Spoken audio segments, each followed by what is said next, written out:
He soon found another location just a few miles away that he thought would be perfect. A giant wall of solid granite, big enough for multiple carved portraits, each up to 6 stories tall. There was, he declared, no piece of granite comparable to it in the United States.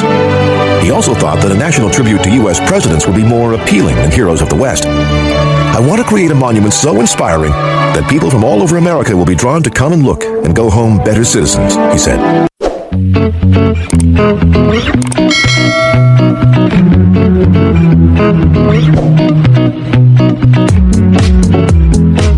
Hi, everybody. Welcome to this week's episode of the podcast. In that introduction, you heard a recording from the YouTube channel titled The Smithsonian Channel. Mount Rushmore was supposed to look very different. I'll add the link to the transcript. As you heard in that video, Mount Rushmore was intended to be an inspiring monument. You also heard that it's a carved sculpture made in rock. That rock monument, as he said, measures 6 stories tall. When I say that something is 6 stories tall, it means that it is the height of a building with 6 floors. That's one massive monument, right? So in today's lesson, we'll talk about Mount Rushmore, but I would also like to talk briefly about the Crazy Horse Memorial, which doesn't commemorate American presidents, but actually the leader of a Native American tribe called Crazy Horse.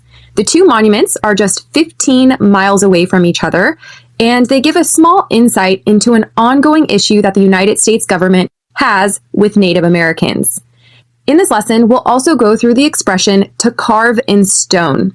If you are interested in getting all of the bonus material for this episode, which includes the transcript and the MP3, a vocabulary builder exercise, pronunciation drills, and quizzes, be sure to visit AmericanEnglishPodcast.com. You will need to join the classroom in order to access that.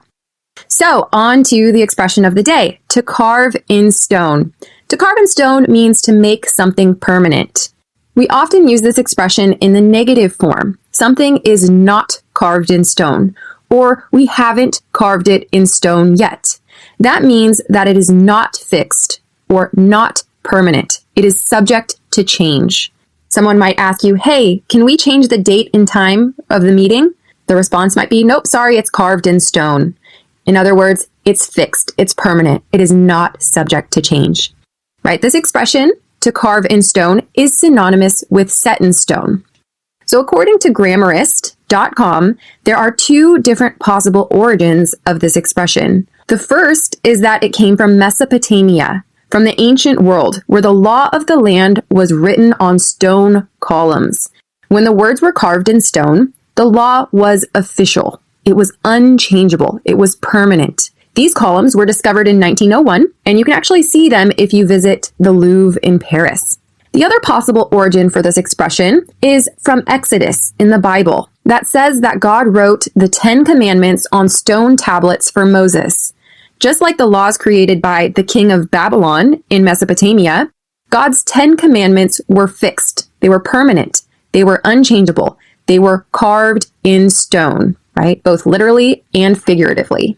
So let's go through each individual word. To carve. To carve is a verb, and it means to cut into hard material to produce a specific design or a structure. So sometimes a sculptor will need to carve into maybe wood or rock in order to sculpt, in order to get a specific result. Some teenagers might even carve hearts into trees with their boyfriend or girlfriend's name. Right, so that's something that you might see walking in a park in the United States. In is a preposition meaning within something else, encompassed by something else.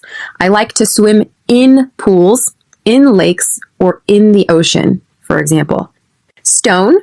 A stone is a rock, and just like rocks, a stone can be any size. This is different from pebbles, for example, which are very small rocks or stones, and boulders, which are very large rocks or large stones. So speaking of the expression carved in stone, you probably first thought of the Rosetta Stone, which is a stone that was discovered in 1799 in Egypt that had carvings or was carved with hieroglyphics and ancient Greek.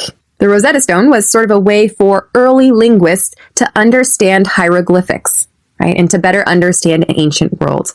So now we'll go through 3 different examples of this expression so that you can hear how we would use it in regular, everyday situations. Example number 1. Imagine that you just got engaged, right? Your significant other, maybe your boyfriend or your girlfriend, asked you to marry them. And so you call your parents to tell them the news. The thing is, your fiance is from another country. And so the first thing your parents want to know is where the wedding will be. You can tell them, well, nothing is carved in stone. In other words, the plans are not fixed. Nothing is for sure. These plans are subject to change, but we're thinking about having the wedding in the United States. Example number 2, and this one is a personal example. Last week, my husband and I were talking about taking a trip to Miami to visit some of his friends from Brazil. And I'd been very adamant, or very uncertain, very hesitant about flying on an airplane with my daughter Julia because she's only 7 months old and babies aren't given measles vaccines until they're 1 year old in the US. And Lucas said, oh, that's not a problem. What if we drive to Miami? What if we take a road trip and we visit national monuments, national parks, and so much more along the way? And so we looked up camper vans online and thought, this might actually work out. And the thing is, he told his friends, and now I think they expect us to come, even though to me, our plans were not set in stone. Our plans were not carved in stone. They were not permanent or fixed when my husband told our plans to his friends. Example number 3. Imagine that you want to go wine tasting with friends next weekend, and you call one of your friends to ask them if they'd like to come. And they ask you what time you plan on leaving. And you think to yourself, what's a normal time of the day to have a glass of wine? 10 a.m.? So you tell this friend, how about 10 o'clock? And they say, yeah, sure, that sounds great. And you say, well, wait a second. Nothing is carved in stone yet. I will call you when the plans are fixed, right? So in other words, the 10 o'clock time is not permanent. It's not fixed. It is not carved in stone, but I will let you know when it is. To practice your American pronunciation, I'd like to do a repeat after me exercise. We'll use the question, is it carved in stone? In other words, is it permanent? Is it fixed? Repeat after me. Is. Is it? Is it carved? Is it carved in stone? Is it carved in stone? Let's go ahead and do the conjugation. I carved it in stone. You carved it in stone. She carved it in stone. He carved it in stone. It carved it in stone. We carved it in stone. They carved it in stone. Once again, to carve something in stone means to make it permanent. Now that we've wrapped up pronunciation, let's move on to the fun fact of the day. And this time, we'll be traveling to the Black Hills of South Dakota. South Dakota is a state in the United States that has always been heavily populated by Native Americans, which we also call American Indians. This is where both the Mount Rushmore Monument and the Crazy Horse Memorial can be found, just 15 miles away from each other. Both are monumentous rock sculptures, Mount Rushmore of 4 remarkable presidents that helped build the United States, and Crazy Horse, a Native American war hero who was known for protecting Indian culture and its land from the takeover of the U.S. government. Seems sort of political, doesn't it? It is, actually. And it's a short story, but one that illustrates early relationships between the U.S. government and the Native Americans. So to the Lakota Indians, one of the prominent American Indian tribes in the Black Hills, the Black Hills were sacred. Within the hills were the burial sites of their relatives, and it was an area for prayer, for dance, and for worship. The hills were central, and are still central, to their culture. Long ago, before Mount Rushmore was carved, the United States knew this, and they dedicated this land to the American Indians as part of the Great Sioux Indian Reservation, with a treaty called Fort Laramie Treaty of 1868.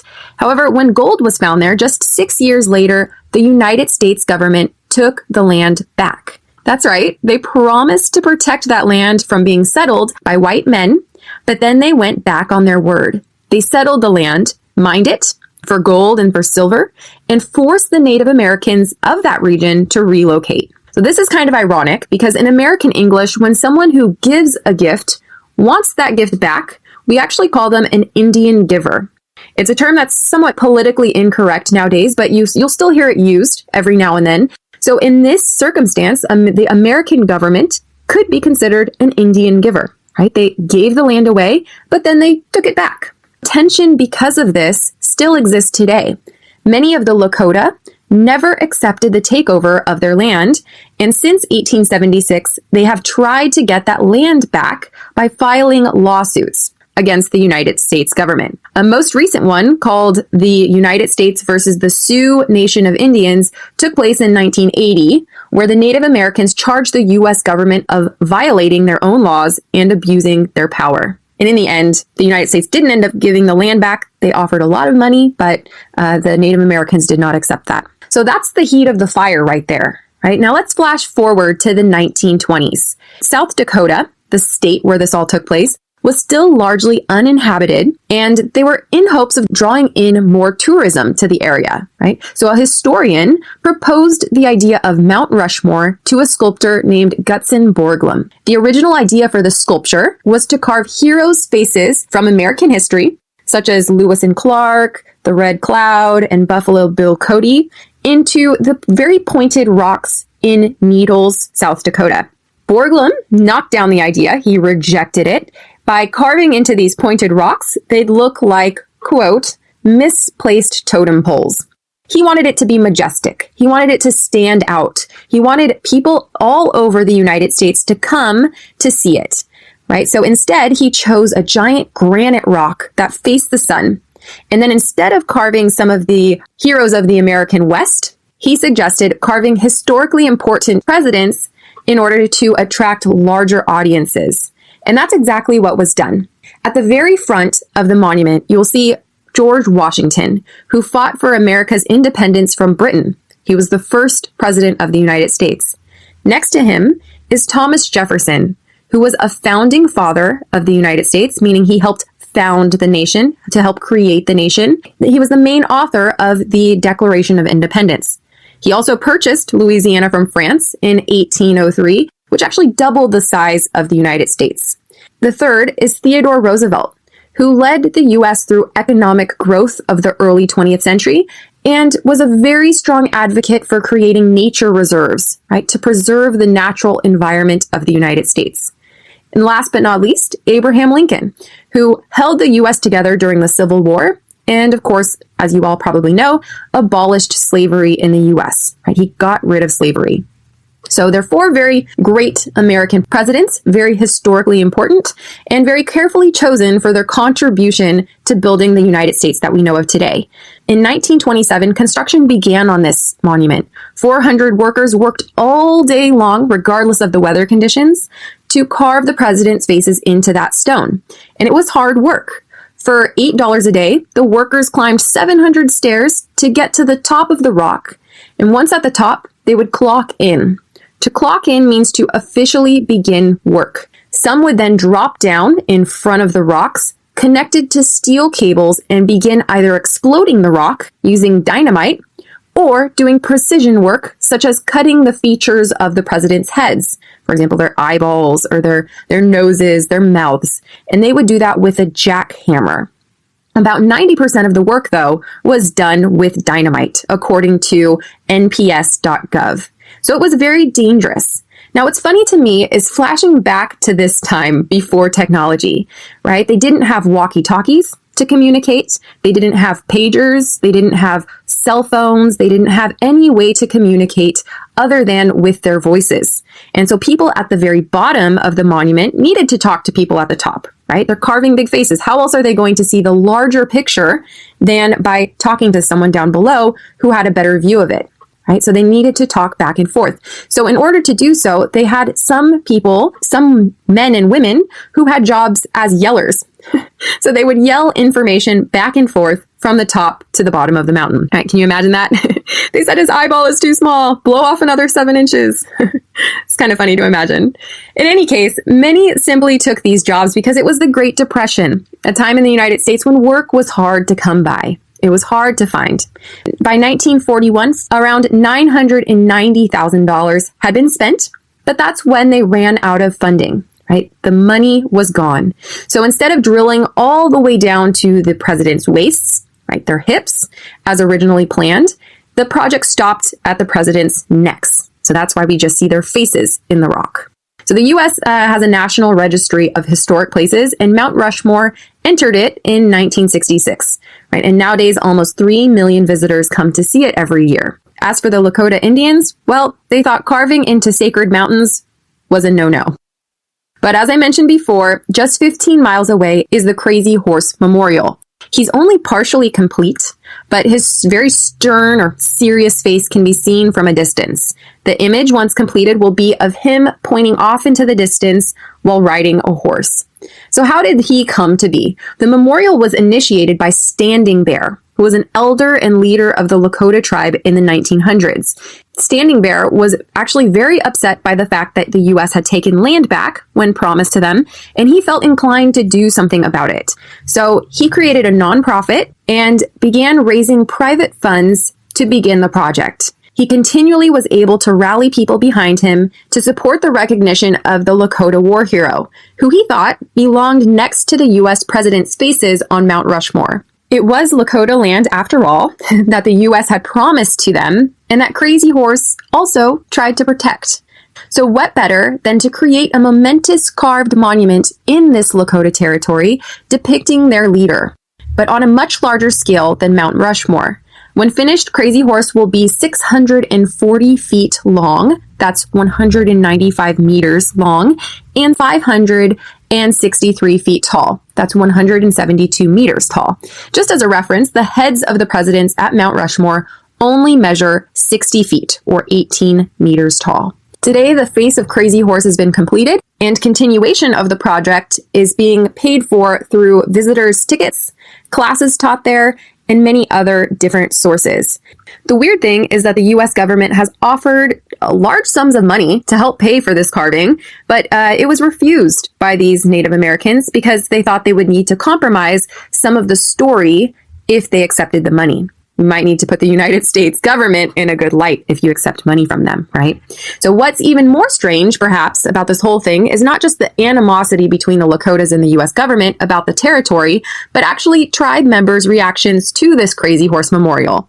So in the Lakota culture, big decisions are decisions made by the families. Family members of Crazy Horse claim to have never given their consent to build such a memorial in the sacred hills, right? This is an area that you cannot carve in. It's the burial grounds of relatives. One of Crazy Horse's relatives called it a, quote, desecration of our Indian culture. To desecrate means to violate or disrespect something of value. So at the end of the day, the Crazy Horse Memorial is still being worked on. Right? The plans are carved in stone, right? Both literally and figuratively.